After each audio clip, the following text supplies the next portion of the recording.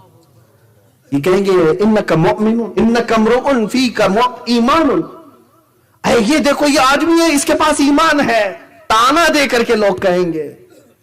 ایک وقت یہ آئے گا، حضور اکرم صلی اللہ تعالی علیہ وسلم نے فرمایا ایمان پر قائم رہنے کی سختی بھی بتائی کہ بہت سخت ہو جائے گا ان کے لیے، بہت سخت ہو جائے گا.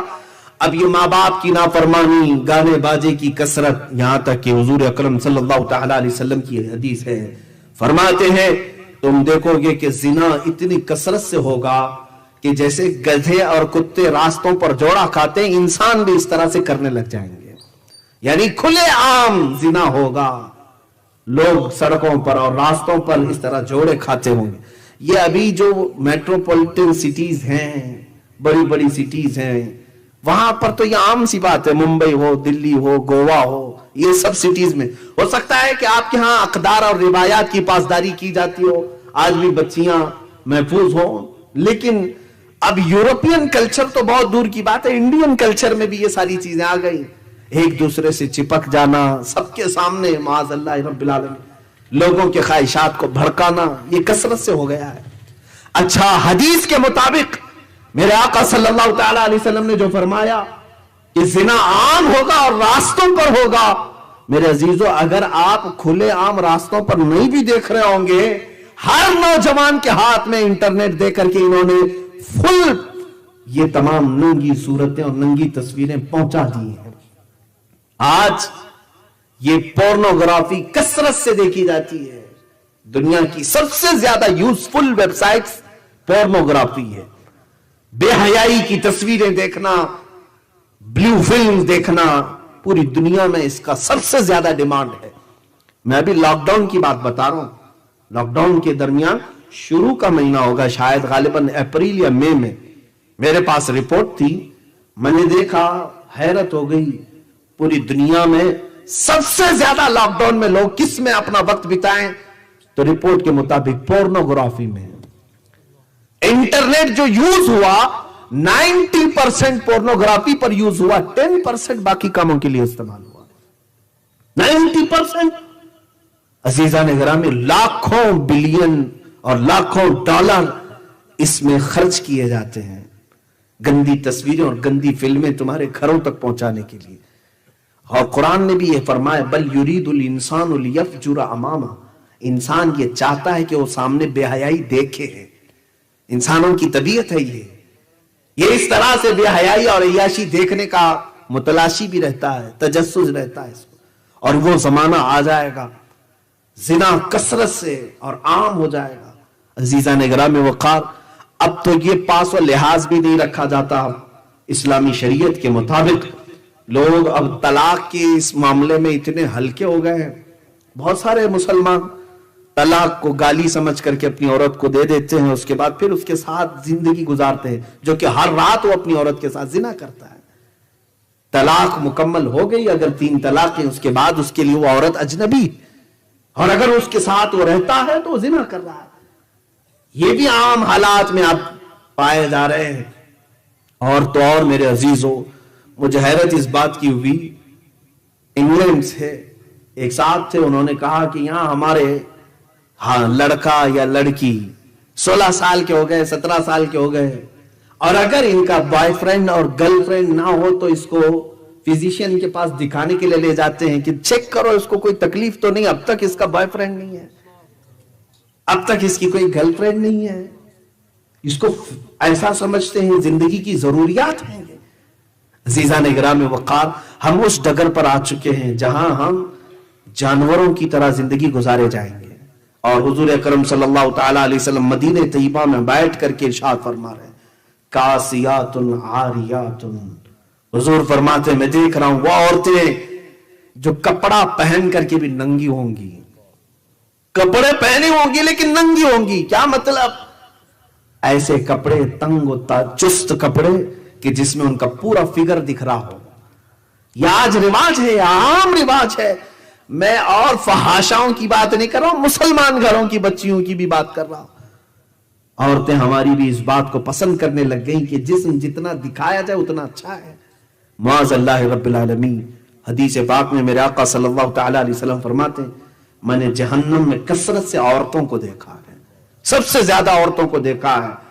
ایک حدیث میں یہ اللہ کے حبیب فرماتے ہیں ایک عورت کو میں نے دیکھا کہ اس کو پستانوں سے لٹکایا گیا ہے اور فرشتے اس کو عذاب اس قدر سختی سے دے رہے ہیں کہ اس کے پیٹ سے اس کی انتڑیاں اس کے پیٹ کے مقام سے باہر نکلی ہوئی ہیں اور اسے لٹکایا گیا ہے. تو حضور اکرم صلی اللہ تعالی علیہ وسلم نے وجہ بیان فرمائی یہ وہ عورت ہے جو اپنا جسم کی نمائش کو پسند کرتی تھی اور اسے اس عذاب میں گرفتار کیا گیا تھا. آج وہ کثرت سے بے حیائی رواج پکڑ گئی.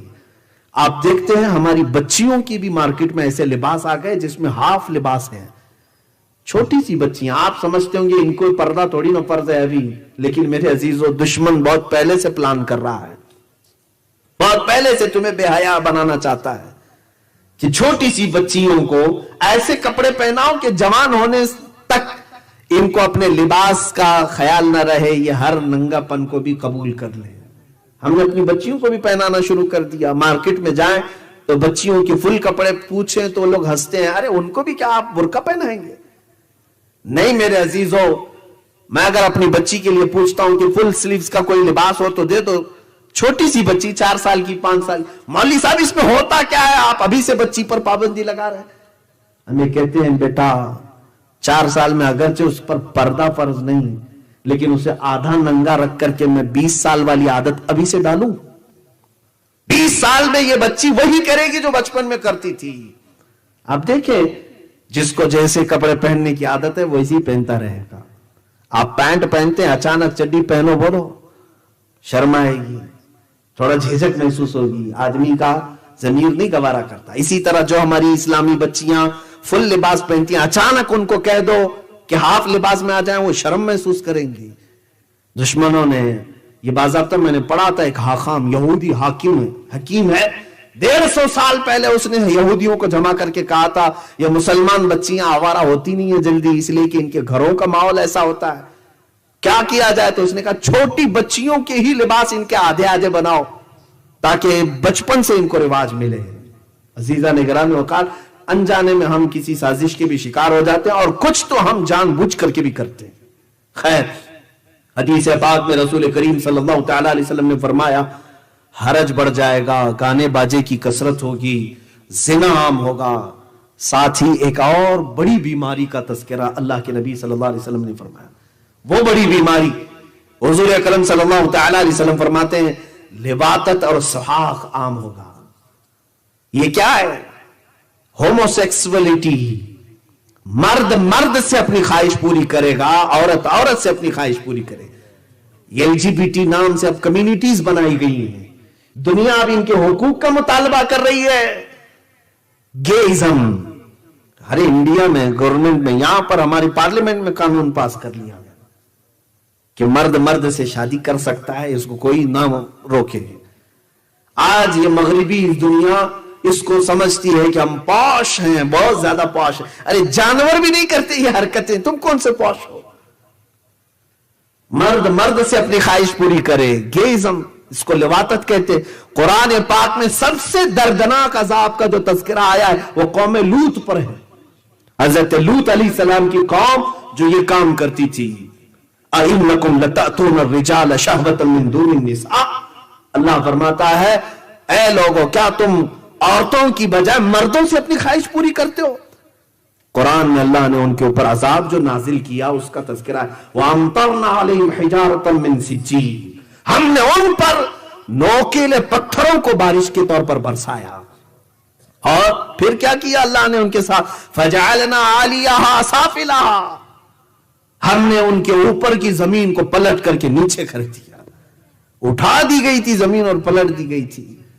یہ قوم لوط ہے, قوم سدوم بھی اس کو کہتے ہیں. یہ جارڈن کی سرزمین پر میں خود گیا تھا پچھلے سال, جہاں حضرت لوط علیہ السلام کا مقام ہے. لوگوں نے وہاں کے رہائشیوں نے بتایا, میں تقریباً 100 کلومیٹر چلتا رہا گاڑی میں, جس طرف دیکھو کالے کالے بڑے بڑے پتھر پڑے ہوئے ہیں, کہیں پر بھی نہ ایک درخت دکھے گا نہ پہاڑ دکھے گا، بڑے بڑے کالے کالے پتھر ہیں جارڈن کی سرزمین، واللہ عالم کون سے پتھر ہیں، لیکن تذکرہ قرآن پاک میں ہے کہ ہم نے پتھروں کی بارش کی، نوکیلے پتھر، اور وہ قوم لوط کو ہمیشہ کے لیے ہلاک کر دیا رب تعالیٰ نے۔ وہ لواطت کی بیماری دوبارہ اس وقت آئے گی اور قیامت کے قریب میرے آقا نے فرمایا یہ کثرت سے بڑھ جائے گی۔ یہ LGBT کہتے ہیں، گیزم، لیزبین، عورت سے بھی اپنی خواہشات پوری کر رہی، واللہ عالم کون سے طریقے ہیں، اور پھر اس میں ٹرانسجینڈر بھی ہیں، ٹرانسجینڈر ہیں، اور پھر بایو سیکس، یہ پتہ نہیں کیا کیا چیزیں انہوں نے بنائی ہیں۔ یہ وہ ہے کہ عورت مرد بننے کی خواہش کر رہا ہے، کر رہا ہے جو بھی بولے، مرد جو ہے اپنے آپ کو سرجری کروا کر کے عورت بن جا رہا ہے۔ یہ ٹرانسجینڈر یہ لوگ ہیں، یعنی اللہ تعالیٰ کی تخلیق کو ختم کرنا چاہتے ہیں، جو خلقت ہے۔ اللہ تبارک و تعالیٰ نے فرمایا ہے قرآن پاک میں فَلَيُغَيِّرُنَّ خَلْقَ اللَّهِ، شیطان کہتا ہے خلق اللہ کو، اللہ کی تخلیق کو میں بگاڑ دوں گا، اور وہ کام یا اس زمانے میں کثرت سے ہو رہا ہے۔ میں آپ کو بتاؤں ایک سروے کے مطابق بڑے بڑے کنٹریز میں اب یہ قانون پاس ہو رہا ہے کہ جو گے میں رہنا چاہتا ہے، جو لیزبین رہنا چاہتی ہے، اس کو قانونی سپورٹ بھی ملے گا، ان کی شادیوں کے لیے یہ لوگ بجٹ بھی پاس کریں گے۔ ہاں یہ سب پورے وہی لوگ بیٹھے ہوئے ہیں، بلکہ بعض کنٹریز ایسی ہیں کہ اگر کوئی گے ہے یا لیزبین ہے تو اس کو وہ فری ویزا دیتے، رہنے کے انتظامات کرواتے۔ اللہ کی پناہ، شیطانیت اس قدر آ گئی میرے عزیزوں، یہ اس زمانے میں ہم جی رہے ہیں۔ آپ دیکھیں یہ سب حالات آئیں گے۔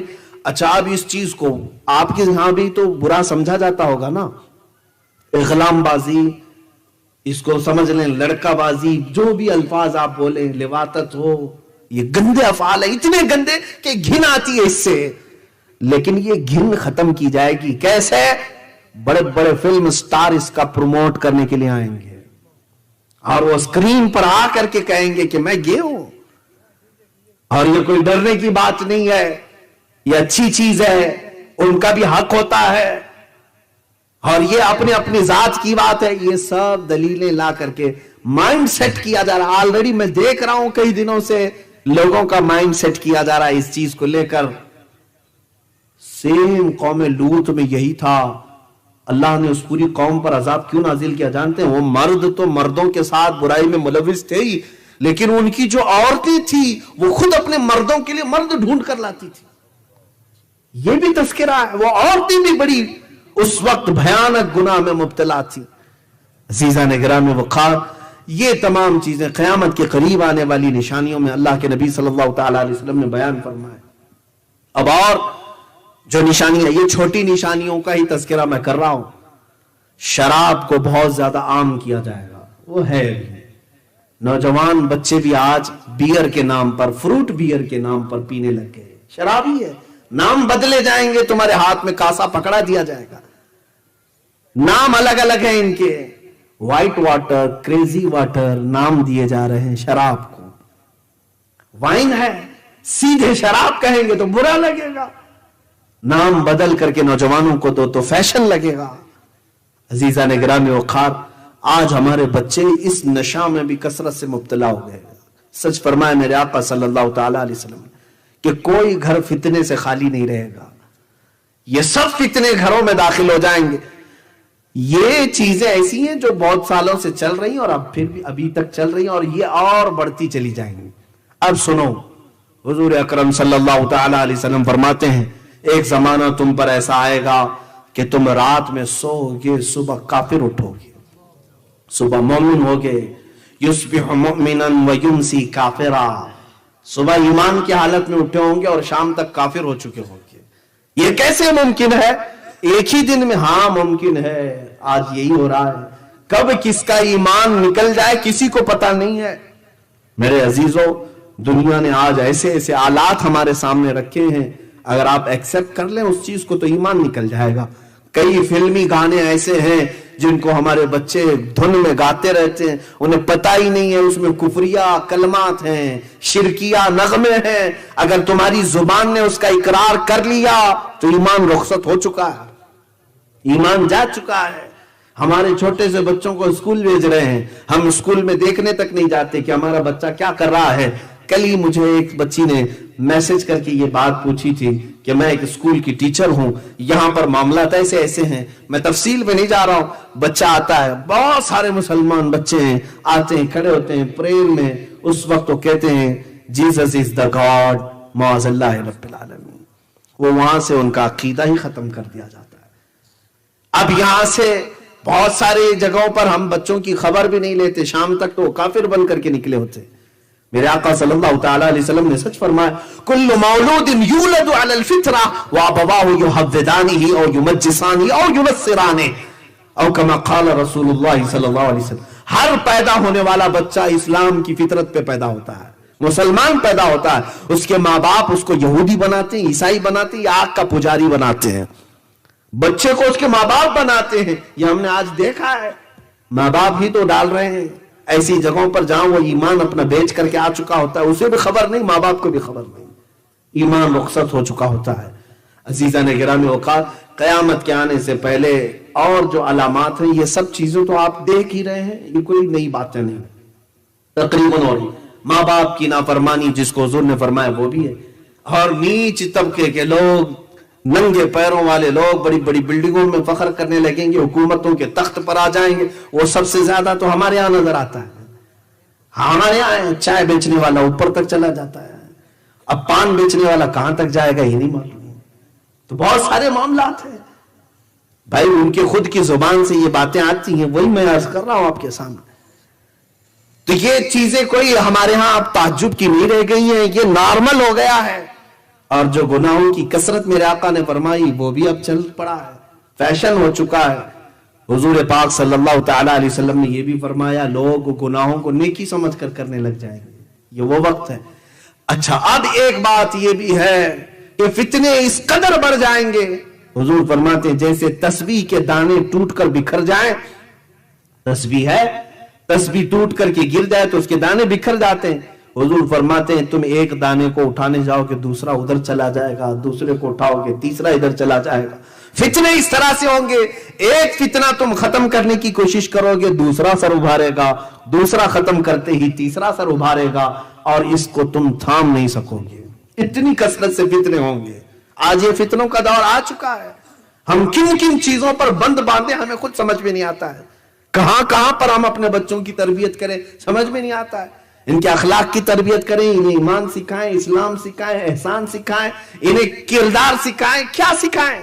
ہر چیز میں تو یہاں پر فتنہ ہے, ہر چیز کے لیے اس کے پاس ایک بڑا چیلنج ہے.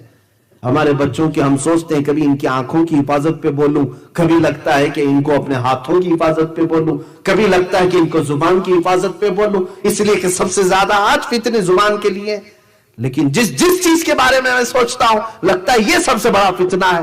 بچوں کو میں نصیحت کرنا چاہوں, شرمگاہوں کی حفاظت کے لیے قرآن نے تاکید فرمائی, اس پر سوچتا ہوں کثرت سے بولوں, لیکن لگتا ہے اس سے بھی بڑے فتنے اور بھی ہیں, اور بھی. یہ فتنوں کا دور ہے, ہر فتنہ دوسرے فتنے سے بڑا ہوتا چلا جائے گا اور بڑا ہوتا چلا جائے گا. اب اس زمانے میں آج شاید وہ دور آ چکا ہوگا. اللہ کے نبی صلی اللہ تعالی علیہ وسلم فرماتے ہیں فَبَطَنُ الْأَرْضِ خَيْرٌ مِّن زَهْرِهَا. تم دیکھو گے ایک وقت ایسا آئے گا جب یہ فتنے عام ہو جائیں. تمہارے علماء, اب 3 باتیں حضور نے فرمائی ہیں, توجہ چاہنا. علماء بھی ہیں اور میں بھی ان کی برادری میں ہی ہوں, میں اپنے آپ کو شامل کر کے کہوں گا. جب علماء بددیانت ہو جائیں, حق بولنا چھوڑ دیں, تمہارے غنی جتنے بھی مالدار ہیں یہ بخیل ہو جائیں, اور تمہاری عورتیں بے پردہ ہو جائیں. 3 چیزیں میرے آقا نے فرمایا. جب علماء بددیانت ہو جائیں, تمہارے غنی امیر بخیل ہو جائیں, پیسے روک کر کے جمع کر کے سانپ کی طرح بیٹھنے لگے ہیں, اللہ کی راہ میں نہیں دینا چاہتے.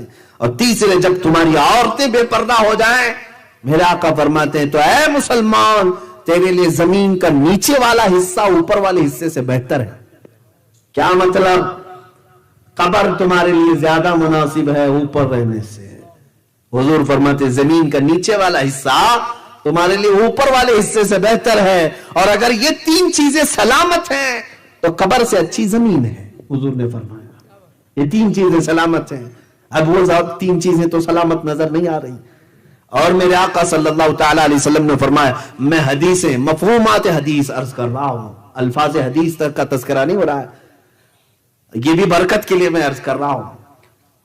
آپ کو یہ ساتھ ایک وقت ایسا آئے گا, فرماتے میرے آقا تم گزرو گے قبرستان کے پاس سے تو قبر کو دیکھ کر کے کہو گے کاش اس کی جگہ میں سویا ہوتا تو اچھا ہوتا.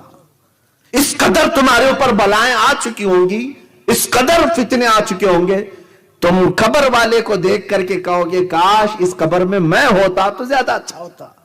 کیوں ایسا سوچو گے؟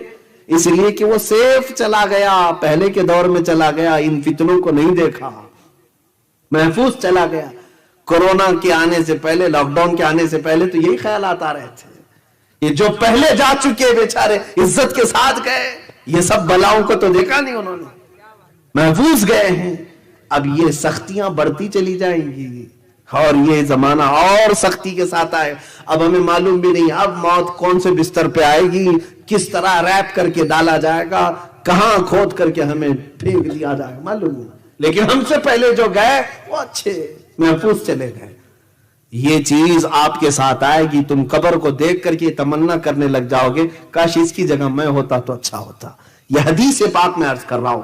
رسول کریم صلی اللہ تعالی علیہ وسلم نے فرمایا اب ذرا میں آپ کو ان حالات کے بعد پوری روئے زمین پر کیا تبدیلیاں آئیں گی, دنیا میں کون سا انقلاب آئے گا, اس پر بھی بات کر لیتے ہیں.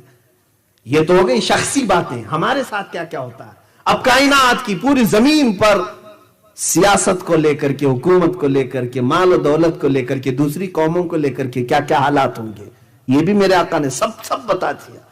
میں چیلنج کے ساتھ کہتا ہوں میرے عزیزوں, مخبر صادق صلی اللہ تعالی علیہ وسلم نے قیامت کی جتنی نشانیاں بتائیں, دنیا کا آج تک کوئی بھی پریڈکشن دینے والا کوئی بھی اتنی باتیں نہیں بتا سکا.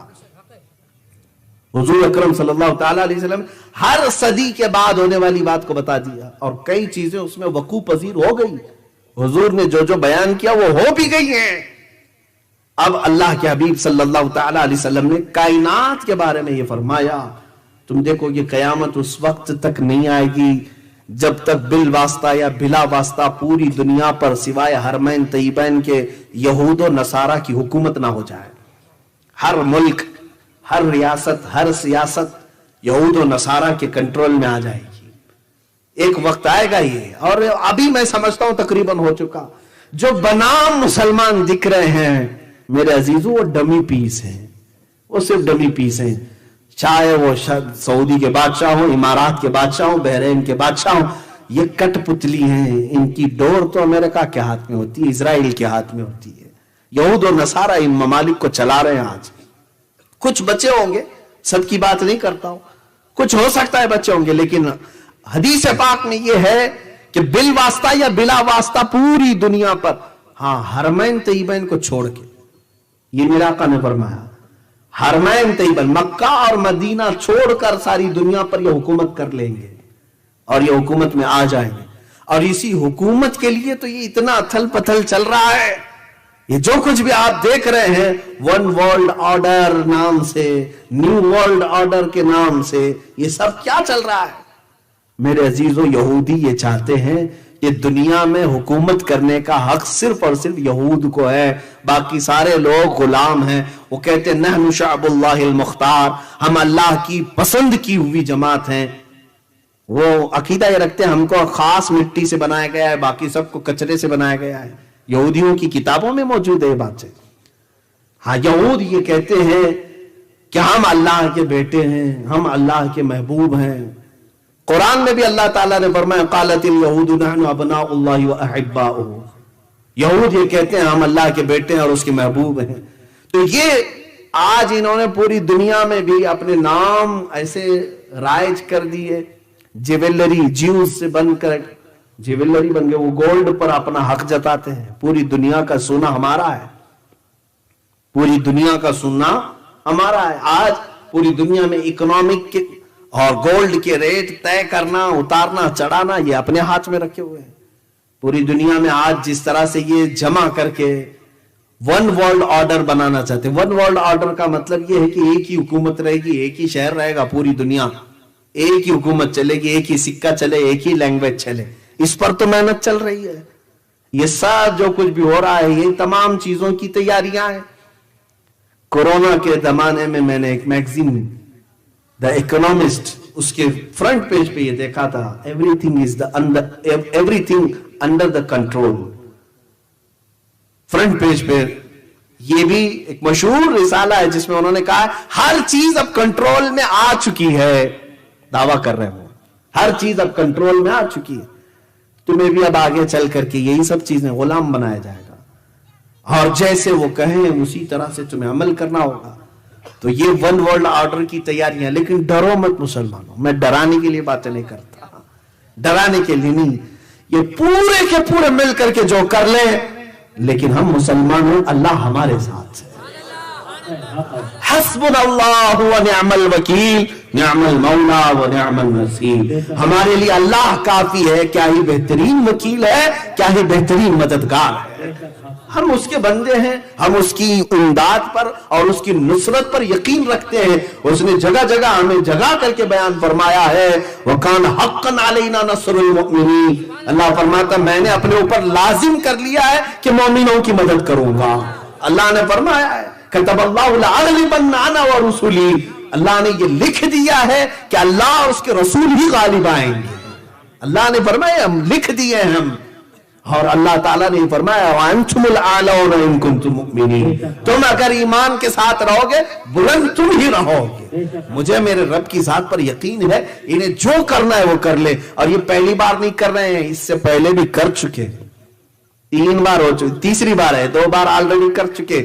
نمرود کا زمانہ تھا, ایک نمرود ہے, بہت سارے نمرود آئے, اس میں ایک نمرود ایسا تھا جس نے خدا کے ساتھ لڑائی کا ارادہ کر لیا تھا.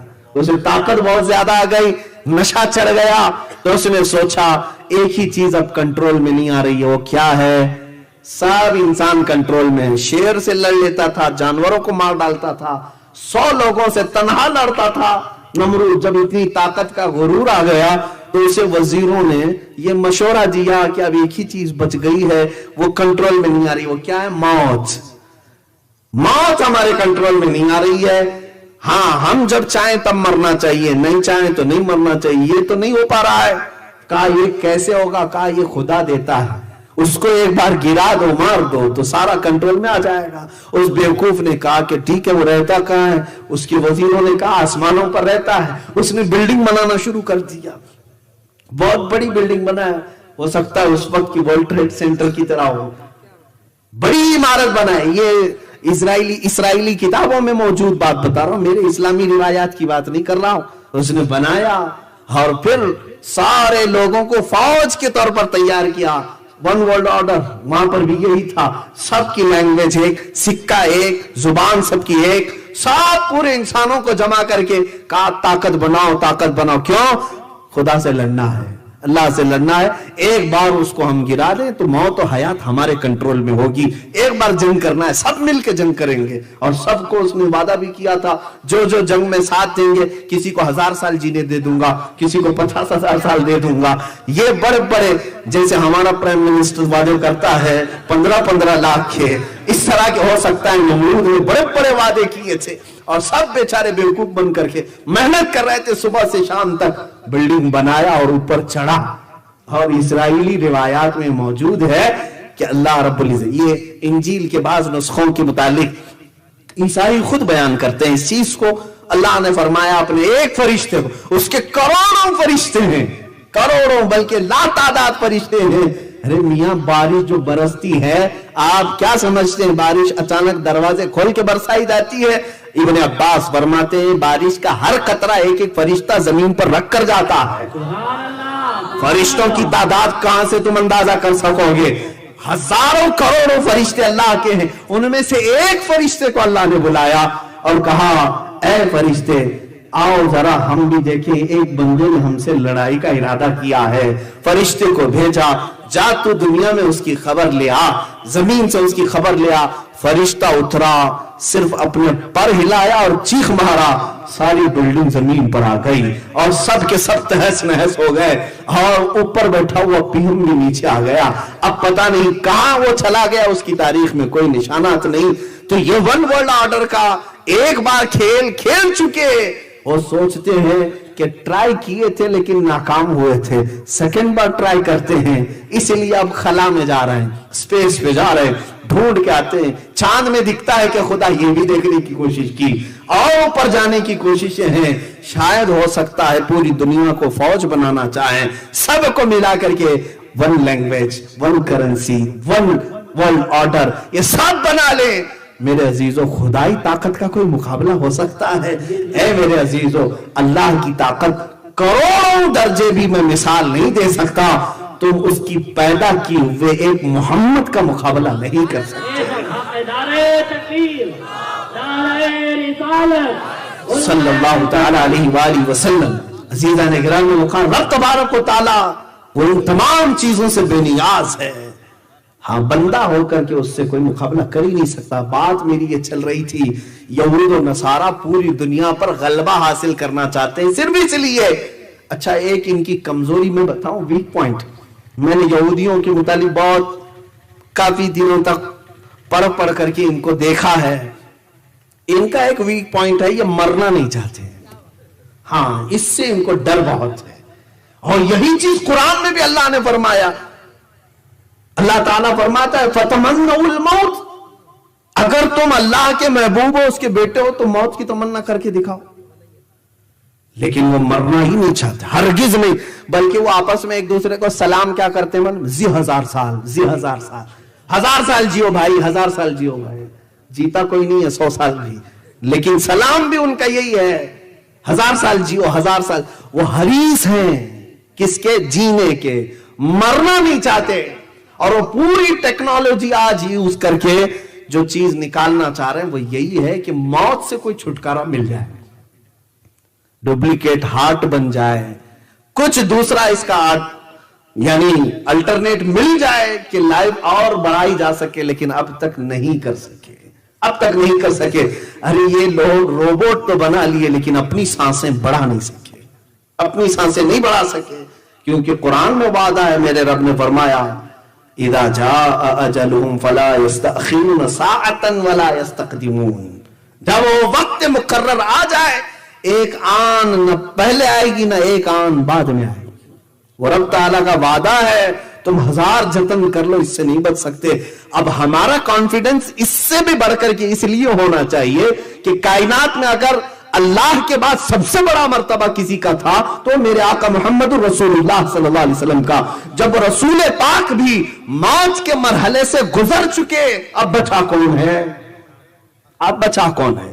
اللہ تعالیٰ کو اگر موت نہیں دینا ہوتا تو اپنے محبوب کو نہیں دیتا، لیکن ان کو بھی موت کے مرحلے سے گزارا، اس کا مطلب ہے اب دنیا میں کوئی نہیں بچنا ہے۔ یہود و نصارہ اس کی خواہش کرتے ہیں کہ وہ موت سے بچ جائیں اور پوری دنیا میں کنٹرول حاصل کریں۔ اب تمہیں ان کے درمیان رہ کر کیا کرنا چاہیے وہ میں بتاتا ہوں میرے عزیزو۔ اب یہ حالات جو ہے بڑھتے چلے جائیں گے، ہو سکتا ہے انہوں نے پوری دنیا کو غلبہ میں لینے کے لیے 1000 جتن کر لیے۔ ابھی جو حالات ہیں کرنٹ ایشوز، اس میں تو یہ ہے کہ حضور اکرم صلی اللہ تعالیٰ علیہ وسلم کی وہ حدیث بھی صادق نظر آ رہی، عمران بیت المقدس خراب یثرب و خراب یثرب ظہور الملحمۃ۔ حضور صلی اللہ علیہ وسلم فرماتے ہیں بیت المقدس آباد کر دیا جائے گا، مدینے کو ویران کر دیا جائے گا، مدینے کو ویران کیا جائے گا۔ بیت المقدس یروشلم میں ہے، جو بیت المقدس جانتے ہیں آپ، مسجد اقصی فلسطین میں ہے، اسے آباد کیا جائے گا اور مدینے کو ویران کیا جائے گا۔ اور جب مدینہ ویران ہو جائے تو تم دیکھو ملحمت الکبریٰ شروع ہو جائے گی۔ اب یہ بڑی نشانیاں میں بتا رہا ہوں، یہ بڑی نشانیاں۔ وقت کافی گزرتا چلا گیا، اس لیے کہ یہ ٹاپک جو ہے اتنا طویل ہے کہ قیامت آ جائے گی، اتنا طویل ہے، قیامت آ جائے گی۔ عزیزان گرامی وقار، حضور اکرم صلی اللہ تعالیٰ علیہ وسلم نے فرمایا کہ تم دیکھو کہ مدینے کو ویران کیا جائے گا، بیت المقدس کو آباد کیا جائے گا۔ ترتیب سے میں بتا رہا ہوں کیسے کیا کیا چیزیں پہلے آتی ہیں، اس کے بعد کیا کیا آنی، علامات قیامت۔